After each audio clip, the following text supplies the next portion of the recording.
बुंदेलों के हर बोलों के मुंह हमने सुनी कहानी थी, खूब लड़ी मर्दानी वो तो। आप बताओ बहनों ने हर काल में, मैं केवल वहां नहीं, आला उदल के उस गौरवशाली अतीत से लगाकर हर काल में हर समय हमारे बुंदेलखंड की धरती पर अपने प्राणों की बाजी लगा करके देश के मान सम्मान में बड़ी भूमिका अदा की। मैं दोनों हाथ जोड़ करके पुनः आपका वंदन करता, अभिनंदन करता हूं। आज जब मैं सावन के महीने के पहले वर्षा काल के प्रारंभ होने में अपनी बहनों के बीच में आया हूं, तो सच में इतना आनंद आ रहा है। आपकी संख्या देख करके उत्साह 4 गुना बढ़ गया है। और ये बात सही है, हमारे लिए तो 12 वर्ष का बड़ा महत्व होता है। 12 महीने, 12 राशि और 12 साल बाद उज्जैन में सिम्मस्त का आयोजन होता है। और वो 12 का अंक यशस्वी प्रधानमंत्री श्रीमान नरेंद्र मोदी जी का स्वर्णिम काल। जोरदार अभिनंदन यशस्वी प्रधानमंत्री नरेंद्र मोदी जी के लिए, तालियां बजाएं।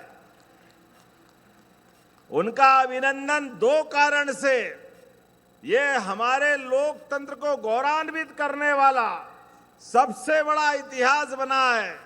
गैर कांग्रेसी परिवार से निकल करके हम तो और सौभाग्यशाली है, मध्य प्रदेश की धरती से ऐसे ही गरीब परिवार से भारत रत्न अटल बिहारी वाजपेयी जी ने 6 साल तक प्रधानमंत्री के रूप में 3 बार हमारा नेतृत्व किया। जोरदार अभिनंदन अटल बिहारी वाजपेयी जी का भी करें। और अटल जी के बाद 12 साल वाकई लग रहा देश के अंदर एक एक क्षेत्र में कोई क्षेत्र कम नहीं पड़ रहा है। यशस्वी प्रधानमंत्री ने अपने शासन के उच्चतम मापदंडों के बलबूते पर जैसे शासनकर्ता होना चाहिए, हमने भगवान राम का राम राज्य सुना है वाल्मीकि जी की रामायण के माध्यम से। तुलसीदास जी ने बहुत अच्छी महिमा गाई है, लेकिन रामायण का रामराज और विक्रमादित्य का सुशासन का शासनकाल, ये हमने अतीत की गौरवशाली विरासत में महसूस किया है।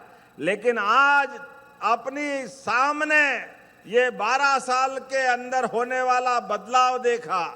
सच में कभी सोच नहीं सकते थे गरीब आदमी का अपना स्वयं का मकान होगा। ये पहली बार कोई सरकार में माननीय मोदी जी के माध्यम से तेरा जोरदार ताली बजाए हर गरीब आदमी के लिए पक्के मकान की छत अपने लिए सपना होती थी। माता बहनें बैठी है, इज्जत घर, घर घर शौचालय कभी कल्पना नहीं करते थे। माता बहनों के कष्ट को महसूस करे तो अंदर से आत्मा हिल जाती थी। लेकिन हमारी बहनों के इस कष्ट पे भी ध्यान गया। मोदी जी ने शौचालय, मकान, घर में गैस और 81 करोड़ लोगों के लिए निःशुल्क 5 किलो प्रति व्यक्ति अन्न का व्यवस्था करके जोरदार अभिनंदन करें। यह है मोदी जी की भावना गरीबों के प्रति। कांग्रेसियों से अगर बात करो, कांग्रेसियों ने 55 साल 60 साल सरकार चलाई, लेकिन गरीब का, उसके मान सम्मान का, इसके एक अगर हम इस पक्ष पे बात करें तो सच में लगता है कि ये एक तरह से कांग्रेस के शासनकाल में जो सरकार के माध्यम से पद की जवाबदारी के प्रति जो लापरवाही बरती गई, वो सारा हिसाब मांगने का समय आया है। माननीय प्रधानमंत्री श्रीमान नरेंद्र मोदी जी ने आज लोकतंत्र को गौरवान्वित करते हुए भी शासन के सारे सूत्र, आप बताओ, धरती आबा योजना की बात विधायक जी बता रहे थे।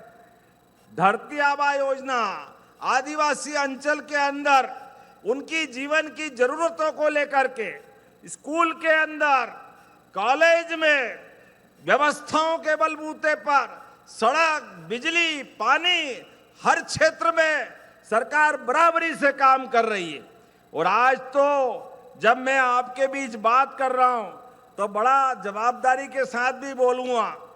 ये माता बहनों के बीच बहनों को 30% अधिकार देने के लिए माननीय प्रधानमंत्री जी नारी वंदन अधिनियम लेकर आए थे, लेकिन इनकी अपनी 5वीं पीढ़ी की संतान प्रियंका गांधी जो बोलती थी मैं नारी हूं, लड़ सकती हूं, उस नारी हो लड़ सकती हो वो भाई बहन और पूरा कांग्रेस का कुनबा भिड़ गया।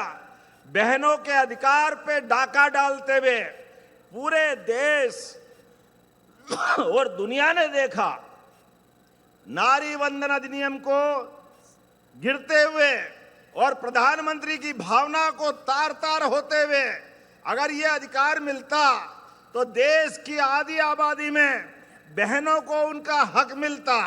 ये वही लोग हैं जो हमारी सरकार के बनने के पहले जब जून 2023 से ये घोषणा हुई कि हम लाडली बहनों की राशि देंगे, तो ये कांग्रेसियों ने कभी एक कौड़ी नहीं दी और ये झूठ बोलते हुए और अपनी बात को घुमाते हुए ये बोल रहे थे पैसा कहां से लाएंगे, पैसा है ही नहीं, झूठ बोल रहे हैं।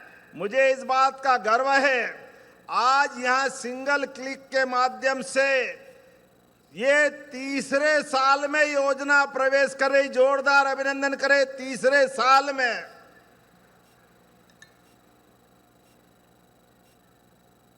और केवल तीसरे साल में प्रवेश नहीं कर रही, 37वीं योजना के माध्यम से लगभग 60,000 करोड़ की धनराशि बहनों के खाते में जा रही। रक्षाबंधन साल में एक बार आता है, भाई दूज भैया दूज भी दिवाली के आसपास आती है, लेकिन ये हमारी पार्टी का और आपका प्रेम का संबंध है। बहनों के लिए किसी हालत में 15 तारीख के बाद का मौका नहीं आता है। बिना किए भाई आपके खाते में पैसे पहुंचाते, ये भाजपाइयों का अपना चरित्र है। जोरदार अभिनंदन करें हमारी सरकार के लिए जो कहते वो करके दिखाते। बहनों के जीवन में अगर हाथ में पैसा आता है तो बहनें कोई बोलने की जरूरत नहीं, बहनें एक एक पैसे का सदुपयोग करते हुए पूरे परिवार की चिंता करती। कई बार तो ऐसा लगता है हमको भी कि बहनें अपने पे अत्याचार कर रही है, खुद अगर बीमार है तो भी खुद के ऊपर पैसा नहीं खर्च करती। छोटे बच्चों को, बड़ों को, बूढ़ों को, पति को, भाई को, जिसको जरूरत हो उसके पास से अपना सब कुछ देने के लिए तैयार रहती। ये बहनों का अपना समर्पण है, उनके अपने मन का त्याग है। मैं आज वास्तव में अपने मन से, लेकिन इतना कष्ट होता है जब ये कांग्रेस के प्रदेश अध्यक्ष बेशर्मी से बोलते हैं ये लाडली बहनों को पैसा मत दो, ये दारू पी जाती है, ये शराब पी जाती। शर्म आना चाहिए कांग्रेसियों, ये लाडली बहनों के प्रति तुम्हारी भावना है। बहनों याद रखना, गठान बांध के आप भी ये बोलना चाहे जितना बोले, जिस दिन आपका मौका आए, आपके पास लोकतंत्र में सबसे बड़ी ताकत बटन दबाना और कांग्रेस को ठिकाने लगाना, इस बात की आवश्यकता है। क्योंकि कांग्रेसियों ने सदैव बहनों का अपमान किया है। कांग्रेस का अतीत इतना खरा संबंध है। बहनों के लिए किसी हालत में 15 तारीख के बाद का मौका नहीं आता है। बिना किए भाई आपके खाते में पैसे पहुंचाते, ये भाजपाइयों का अपना चरित्र है। जोरदार अभिनंदन करें हमारी सरकार के लिए जो कहते वो करके दिखाते। बहनों के जीवन में अगर हाथ में पैसा आता है तो बहनें कोई बोलने की जरूरत नहीं, बहनें एक एक पैसे का सदुपयोग करते हुए पूरे परिवार की चिंता करती। कई बार तो ऐसा लगता है हमको भी कि बहनें अपने पे अत्याचार कर रही है, खुद अगर बीमार है तो भी खुद के ऊपर पैसा नहीं खर्च करती। छोटे बच्चों को, बड़ों को, बूढ़ों को, पति को, भाई को, जिसको जरूरत हो उसके पास से अपना सब कुछ देने के लिए तैयार रहती है। ये बहनों का अपना समर्पण है, उनके अपने मन का त्याग है। मैं आज वास्तव में अपने मन से, लेकिन इतना कष्ट होता है जब ये कांग्रेस के प्रदेश अध्यक्ष बेशर्मी से बोलते हैं, ये लाडली बहनों को पैसा मत दो, ये दारू पी जाती है, ये शराब पी जाती, शर्म आना चाहिए कांग्रेसियों, ये लाडली बहनों के प्रति तुम्हारी भावना है। बहनों याद रखना, गठान बांध के आप भी ये बोलना चाहे जितना बोले, जिस दिन आपका मौका आए, आपके पास लोकतंत्र में सबसे बड़ी ताकत बटन दबाना और कांग्रेस को ठिकाने लगाना, इस बात की आवश्यकता है। क्योंकि कांग्रेसियों ने सदैव बहनों का अपमान किया है। कांग्रेस का अतीत इतना खराब रहा है।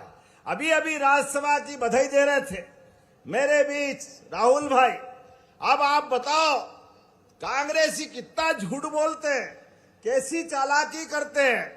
तेलंगाना में कांग्रेस की सरकार, आप कांग्रेस की सरकार तेलंगाना में, एक कांग्रेस की नेत्री वो आरोप लगाती है कांग्रेस के नेता के ऊपर कि मेरे साथ दुष्कर्म हुआ।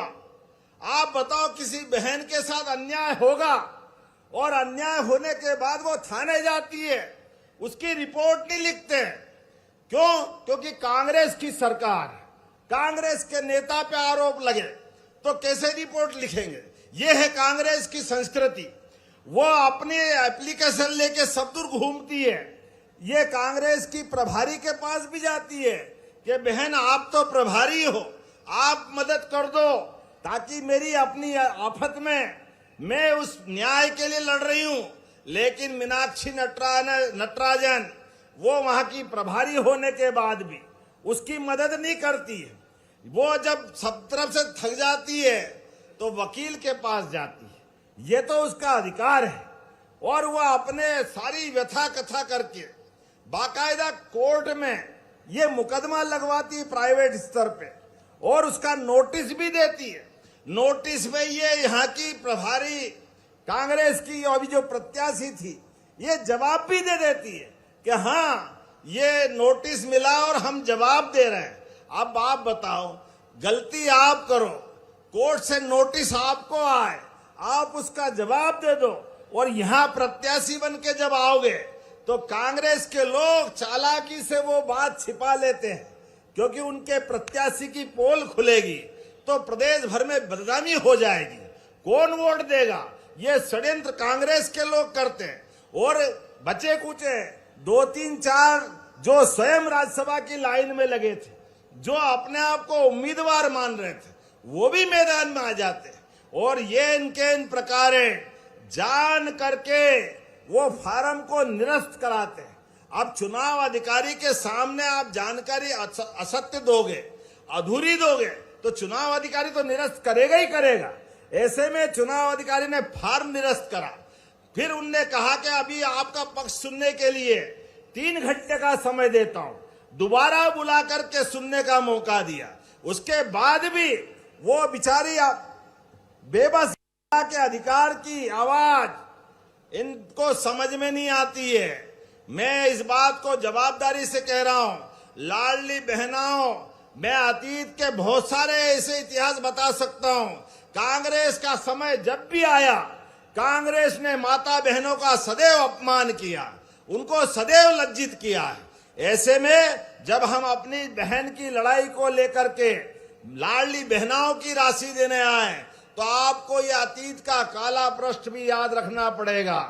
जब फार्म निरस्त हो गया तो बजाय हाईकोर्ट जाने के चुनाव आयोग के पास गए। अब चुनाव आयोग क्या करेंगे? जब मालूम है कि चुनाव आयोग कुछ नहीं कर सकता तो झूठी लड़ाई लड़ते हैं। सुप्रीम कोर्ट गए, अरे चुनाव की प्रक्रिया चल रही है, चलते चुनाव में सुप्रीम कोर्ट कुछ नहीं करता है, अगर लड़ना है तो हाई कोर्ट जाओ। लेकिन ये कांग्रेसी जान करके उल्टे काम करते हैं। चलो कोई बात नहीं, आज देवरी में आया हूं, तब बहनों के माध्यम से जो बड़ी सौगात मिल रही है, मैं बहनों को बधाई देता हूं। आज अपने बीच जिस प्रकार का समय चला है, मुझे इस बात का संतोष है। बोलने के लिए मैं बहुत देर तक तो बोल सकता हूं, लेकिन फिर भी लगभग 200 करोड़ के भूमि पूजन लोकार्पण यहां देवरी में हो रहा। जोरदार ताली बजाए। 200 करोड़ से ज्यादा के जितने काम आपने खुलवाए, सबके भूमि पूजन लोकार्पण हो रहा है। लेकिन फिर भी अभी और बात बाकी रह गई। हमारे विधायक जी ने, सांसद जी ने और भी कुछ मांगा है। कोई बात नहीं, सागर और सागर वालों के लिए जो चाहे हमारी सरकार तैयार है। आप ताली बजा के बताना इनने मांग मानी है, और इस मांग को पूरा अगर करना है तो आपकी तालियों पे निर्भर करेगा। मैं मंजूर करने की घोषणा करूंगा। आपने कहा केसली में सांदीपनी विद्यालय सेकंड फेज में तुरंत प्रारंभ करना चाहिए। करना चाहिए क्या? तो मैं सांदीपनी विद्यालय तुरंत चालू करने के लिए भूमि पूजन करने की यहीं से घोषणा करता हूं। आपने कहा शासकीय हाई स्कूल चिरचिटा सुखजू में हायर सेकेंडरी स्कूल का उन्नयन करना चाहिए क्या? ताली कम बज रही है, करना चाहिए क्या? तो मैं उन्नयन करने की घोषणा करता हूं। अरे बच्चे पढ़े लिखे आगे बढ़ेंगे, उसमें क्या गलत बात है। एक और आपने स्कूल मांगा है, शासकीय हाई स्कूल देवरी नाहरमऊ नन्ही देवरी में, इसका भी उन्नयन करना है। ये 30 गांवों का केंद्र बताते हैं। सही बोल रहे क्या? जोरदार ताली बजाओ। मैं इसका भी उन्नयन करने की घोषणा करता हूं। आपने रानी अवंतीबाई लोधी के नाम पर कृषि उपज मंडी केसली का नाम रखने की घोषणा की। ये भी आपने चाहा है। रानी अवंतीबाई लोधी के नाम पर हमने सागर में विश्वविद्यालय भी बनाया। और अगर आपने कहा कृषि उपज मंडी कर दो हमारे अपने स्वतंत्रता सेनानी के लिए, तो जो आप मांगोगे सब करने के लिए तैयार। जोरदार ताली बजाओ। मैं देने की घोषणा करता हूं। आपने कहा यहां का हॉस्पिटल 100 बेड का किया जाए और सारे उपकरण दिए जाए, डॉक्टर सहित देना चाहिए हॉस्पिटल बड़ा 100 बेड का। तो ये देवरी के लिए एक बड़ा हॉस्पिटल पूरे स्टाफ सहित देने की घोषणा करते हैं।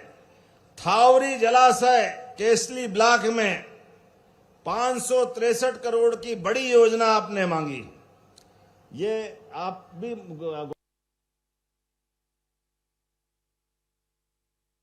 सुनार से जोड़ने के लिए, लेकिन अभी तो इसकी बात 563 करोड़ की है, उसी का हिस्सा है।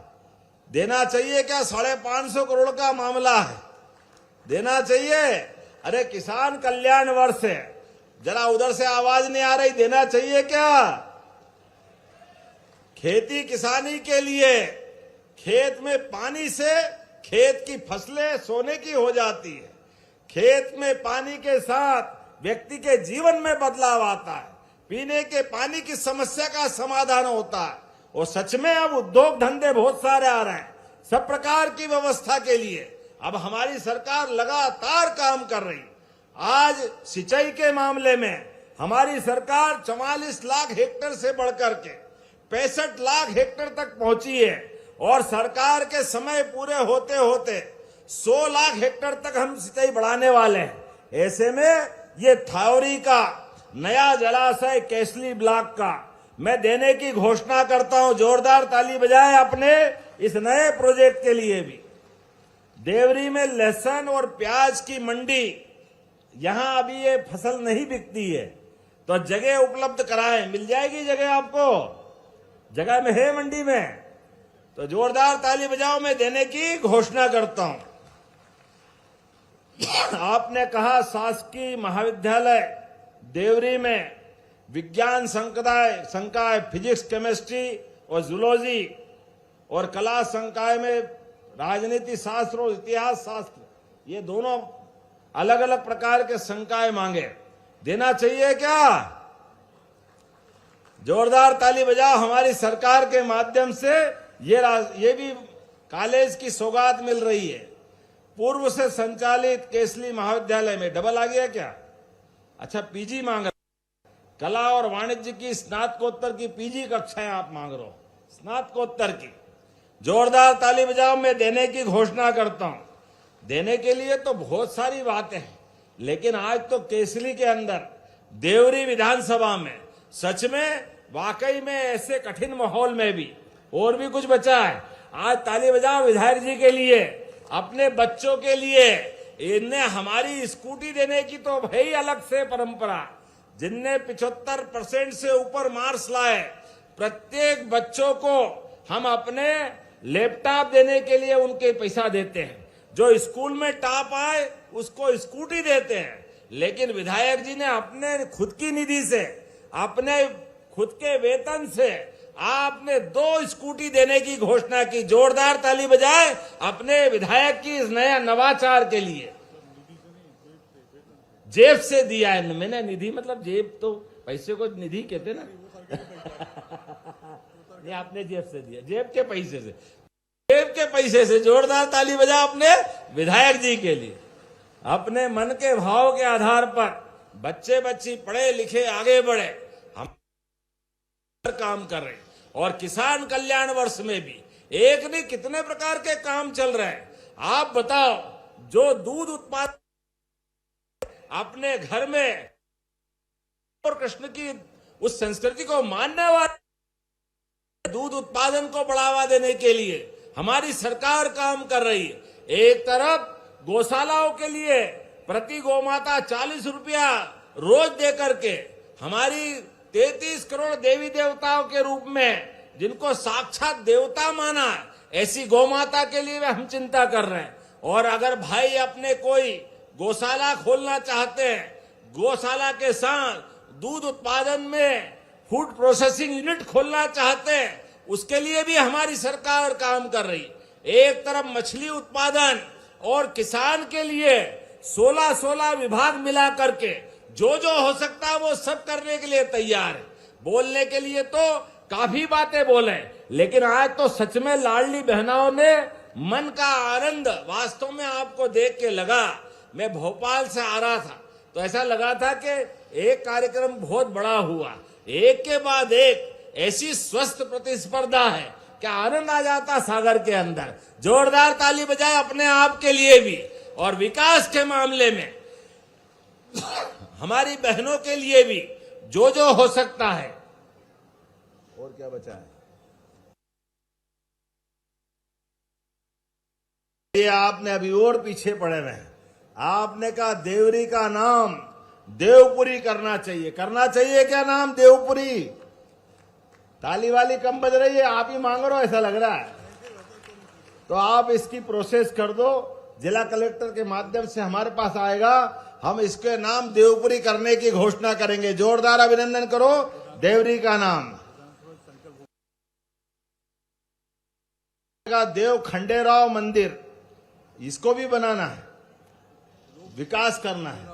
ठीक है, जोरदार ताली बजाओ। इसके लिए भी टूरिज्म को लगाएंगे, जितना अच्छा हो सकता जरूर करेंगे।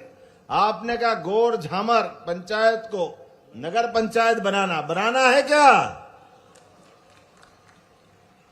बनाने की घोषणा करते हैं। बताओ और क्या चाहिए? अब अगली बार भी रखो यार, ये भी बची है, केसली भी बची है। अरे अगली बार कराएंगे, अगली बार। आज बहुत हो गया, आज ही करना है।